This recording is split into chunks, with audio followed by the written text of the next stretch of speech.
Hello and welcome to Miss Hannah Loves Grammar. In this video we'll be answering the question, what is ellipsis as a punctuation mark and why use it? Well, ellipsis in its form as a punctuation mark consists of 3 full stops that are consecutive. It looks a bit like the last thing you can see on that line. But this particular punctuation mark has 3 functions. To show that words have been taken out.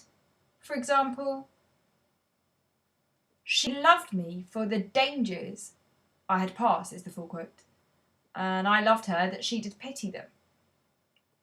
But to make it easier for myself, as opposed to writing this really long quote, I've used ellipsis there to just give you a hint at the full quote. Now, if you knew the play Othello, you'd know that that was a quote from it. And it's a shorthand that many people write with exam essays especially to ensure that they're not writing huge quotes and they're writing shorter quotes effectively. Another function of ellipsis is to indicate that a speaker has trailed off in dialogue. Oftentimes if they are lost in their thoughts or they can't speak anymore. For example, if only he would come back. The ellipsis here signals they have nothing more to say, that they're speechless. And finally, ellipsis functions to illustrate that a sequence continues in a similar fashion, as if it goes on and on and on. For example, it can work with numbers, like this sequence here. We have 1, 4, 7, 10, 13.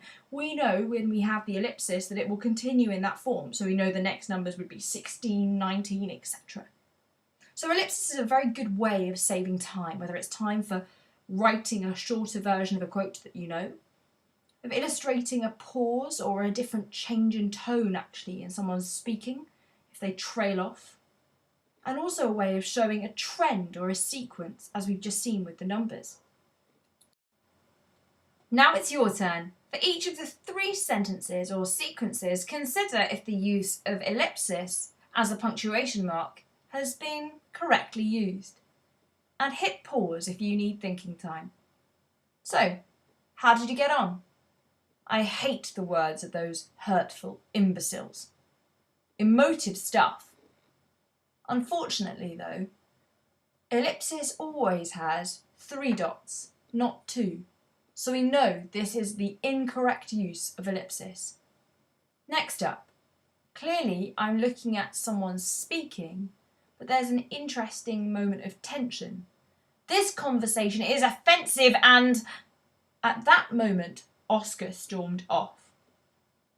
So it's clear from reading this sentence that Oscar has trailed off out of frustration and actually stormed off. This is the correct use of an ellipsis here in dialogue. We understand that this character has stopped speaking quite dramatically. They've not been interrupted, they don't want to say any more. And finally, 25, 20, 15 and 10. There is a sequence and a pattern, so when we have ... followed after it, perhaps we can presume that we're dealing with 5 and then 0. The sequence is clear, the ellipsis is also correct. Ellipsis is a great time-saving device. It operates to save you time when writing out quotations, to illustrate how a character feels when they stop in the middle of saying something or they trail off. And it's also a great way of showing, especially with numbers, how a sequence functions. It's a definite win, and at GCSE and A-level, it's probably the most underused punctuation mark. And it's not because people don't know how to use it, so they don't know when to use it effectively.